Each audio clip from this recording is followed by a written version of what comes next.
حسن يمين على اليسار للمنتخب المصري، ثم عندنا في الهجوم زيدان قدامه متعب. لقاء مهم جدا، لقاء منتخب الساجدين في ملاقاة منتخب المجاهدين، مجاهدي الجزائر ضد منتخب ساجدي مصر بطل افريقيا باخر دورتين. مباراة ثنائية بين حسن شحاتة والشيخ سعدان، مباراة كل التفاصيل الممكنة، المباراة الرابعة من شهر 6، كثيرة على عشاق كرة القدم لكن مطلوبة لمتتبعي كرة القدم. مصر أم الجزائر، الخضر أم الفراعنة، المصريين أم الجزائريين.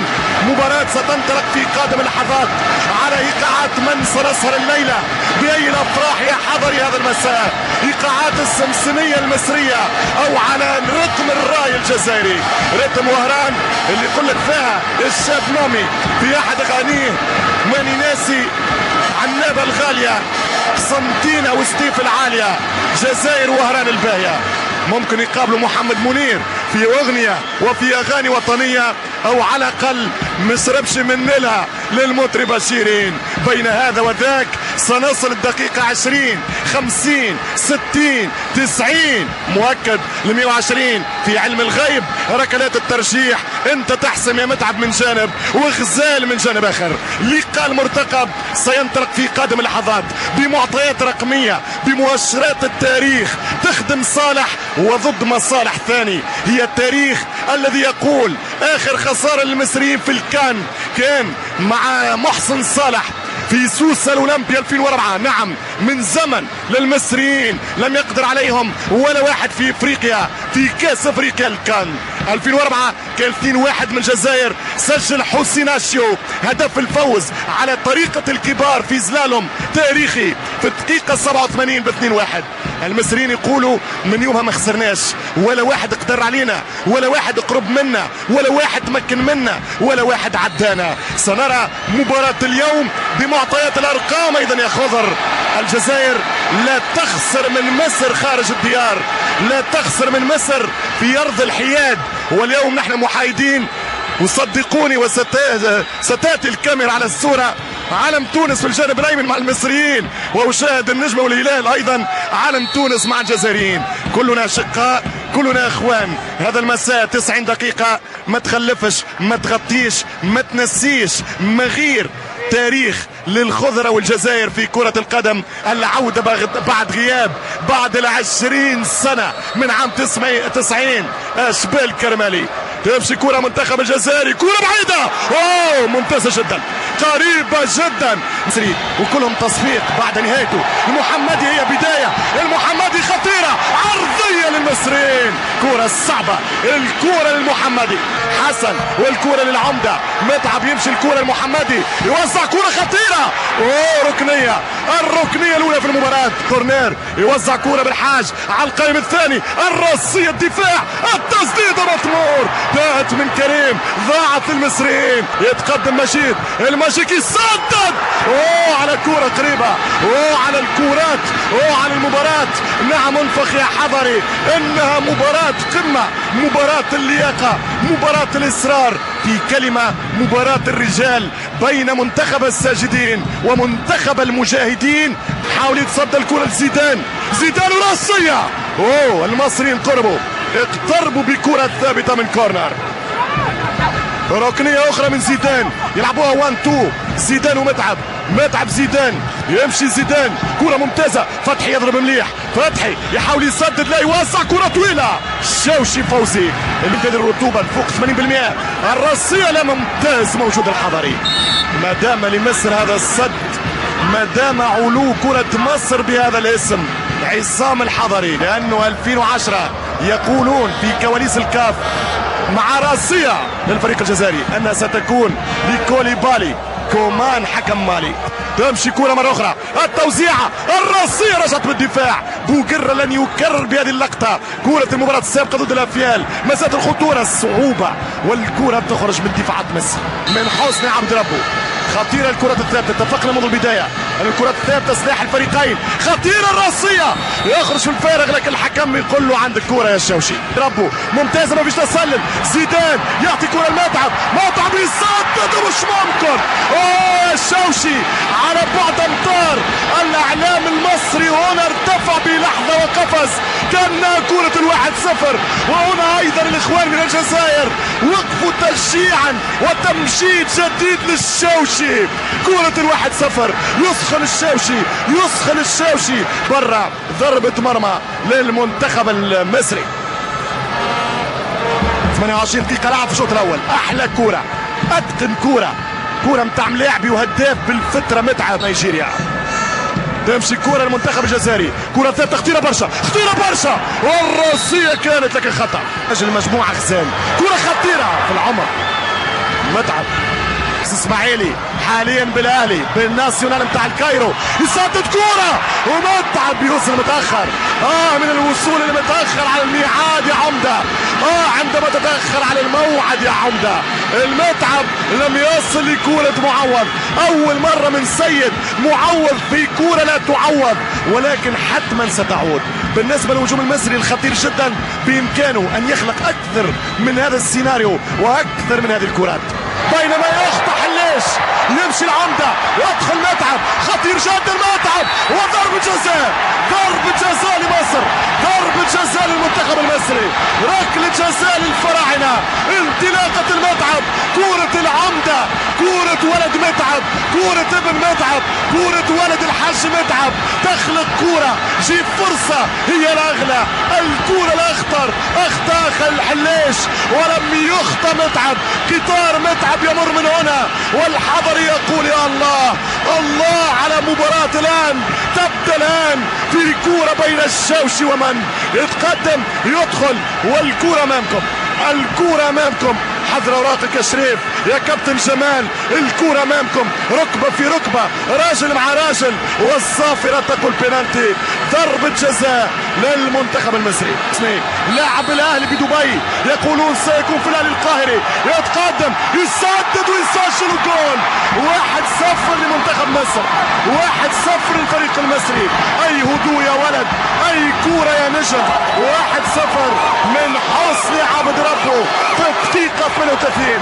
فرحة هستيرية للمصريين. فرحة هستيرية للجمهور المصري هنا في بنغالا. 1-0 فسخ وعاود من جديد. مباراة السيمي فاينل تبدأ الآن في بنغالا. هذه اللقطة متاع عصام الحضري دارت كل الدنيا. حتى هنا نشاهدها وأشاهدها في التلفزيون الأنغولي. مشى حسني خبرة كبيرة. لم يهتز لم يخف من السيناريو القاتل. لم يخشى أن تضيع كرة الجابولاني حتى في الجول حتى في المرمى. ومصر 1 الجزائر لا شيء. يتدخل مرة أخرى. 7-4 على بهم. تمشي كرة خطيرة الراسية قريبة برشا. المنتخب المصري بحرارة التقدم. شوف الكرة الأخيرة. بينما هنا الريبلاي في كرة وفي لقطة الشاوشي وكوفي كوتشا. ترجع الكرة مرة ثانية للمنتخب المصري. كرة في دار الدفاع لكن متفطن هذه المرة. متفطن المحمدي يتفوق بدنيا على بالحاج. ممتازة من المحمدي يهرب المحمدي خطيرة جدا. كرة خرجت. جيب الكرة لأحمد فتحي الانطلاق من حسني عابد ربه زيدان وبالحاج يرجع كرة كما جات. ضغط كبير مصري في الشوط الأول. انطلاق ما فيش اوفسايد. يمشي زيدان يوزع الروتري وممتازة من الدفاع الجزائري. زياني خطيرة الخضر عن طريق غزال وكرة غزال بعيدة. كرة خطيرة في 18 يمشي زيدان يدخل صاحب المهارات الكبيرة. زيدان يبحث على مساندة يوزع كرة راسية وبعيدة. كرة انتباه للكرة القادمة. زياني بنفس النجاح في التوزيعات يلعب كرة حسن يبدأ والكرة تمشي بعيد على مطمور. كرة المنتخب الجزائري 1-2 ثم الثالثة موجودة. الانطلاقة خطيرة يضرب سيد معوض والثاني لا يضيع. الكرة المصرية في ظهر المدافعين الجزائريين. الكرة المصرية ثم مساحات ثم مسافات وثم تغييرات. 15-2 للمنتخب المصري في التغيير. يخرج محمود فتح الله ويدخل رقم 15 في التشكيل المصري اللاعب كدو لاعب زعيم الثغر لاعب الاتحاد السكندري. الكرة القادمة تمشي للمنتخب الجزائري. فرصة وامكانية خطيرة. الله عليك يا حضري. الله عليك ايها السد. مش ممكن يا يبدأ كان النصف النهائي يبدأ من جديد، كاد السيمي فاينل يبدأ من جديد. كورة حسن يبدأ والحضري قال لا، الحضري يترك التأهل الحالي للمصريين. 1-0 ما زالت لمصر، الجزائر تضغط الراسية والحضري مرة أخرى، الحضري مرة أخرى. المساحات المرتدات فرعونية مصرية عربية، الانطلاقة من زيدان وبوقرة، زيدان الساحر زيدان والساحر بوقرة، والكرة خطيرة، فرصة للثنائية مش ممكن على العرضية، زيدان يهدر كرة لا تضيع، الثاني يضيع، والله ضاعت، والله تاهت، والله لم تبح الكرة، لم تبح بأسرارها. يا حسني، كرة الفاينل، كرة النهائي، كرة الفينال، ضربة 2 3، اضرب ولم يضرب، اضرب ولم يضرب. ما زال للإثارة عنوان، ما زال للقاء براهين، ما زلنا بانتظار اليقين. من سيعبر من بالمرتدة؟ ممكن جدا، زيدان خلص. الله يا زيزو، الله يا زيزو. 2-0 للمنتخب المصري. انقلبت الأصوات هنا في بنغالا، في أرض الغوريلا. المصريين والأنجوليين يتفاعلون مع هدف منتخب الساجدين. 2-0 للفريق المصري. أول هدف أحلى أهدافه، أول هدف بذكريات أهدافه في الكاميرون. كارلوس أدريس كاماني لم ينسى هدفي زيدان. 2-0 في مرمى الشوشي. كانت الكرة تدور، كانت الطول تقصر والطول تسول وتجول. وفي جولة من الجولات، في صولة من الصولات، جاب الثاني زيدان.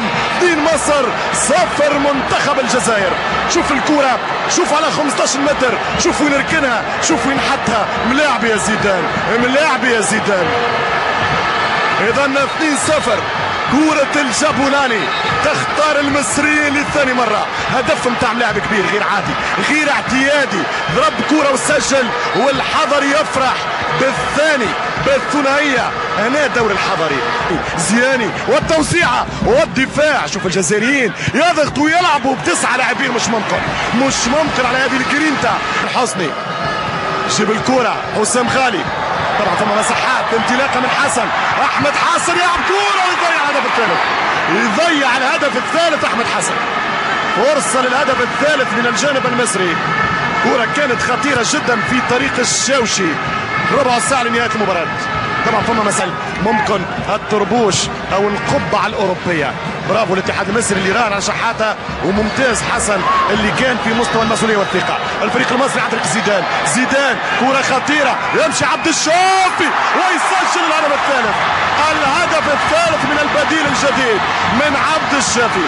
3-0 للمنتخب المصري عن طريق عبد الشافي. اذا يسجل ابن زيزو في نجم الكره المصريه السبعينات، يسجل 3 اهداف في السيمي فاينال. 3-0 للمنتخب المصري. الهدف الثالث عن طريق عبد الشافي. زيدان المان اوف ذا ماتش، ما فيش اوفسايد، خرج من زاويه مستحيله، حلوا الثغره الشوشي، ضرب الكره اللعب الشافي ويسجل المره الثالثه. 3-0 اكبر نتيجه في مواجهه الشقيقين والجارين. اذا الهدف الثالث للمنتخب المصري عن طريق الشافي، رغم غياب بوتريكا، رغم غياب عمرو زكي، رغم عدم الاستنجاد ببركات للمونديال الافريقي الثاني على التوالي، رغم عدم الاستعانه بميدو.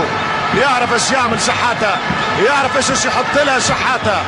تطلق من اجل الرابع، يتقدم زيدان، يمشي زيدان، هي خطيره، الكره الاخيره، 1 2 وكوره والرابع عن طريق جدو يسجل الرابع. جدو رابع اهدافه في 5 اهدافه مع المنتخب المصري في 6 مباريات. او سامحوني، جدو او بوتريكا الجديد، النيو بوتريكا للمصريين. يسجل الرابع 4-0 في مباراة طبعا انتهت 7 لاعبين. طبعا سيناريو منتظر ومرتقب لاي فريق في العالم. جاء الهدف الثاني، جاء الهدف الثالث، ويجي لنا الهدف الرابع عن طريق زعيم الثغر، عن طريق سيد درويش كرة المصريين. جادو يسجل رابع اهدافه ويصبح البيست جوليادور، الهداف نتاع مونديال افريقيا هنا في انغولا 2010. شوف الكرة وشوف المهارة، شوف التوفيق، شوف النجاح.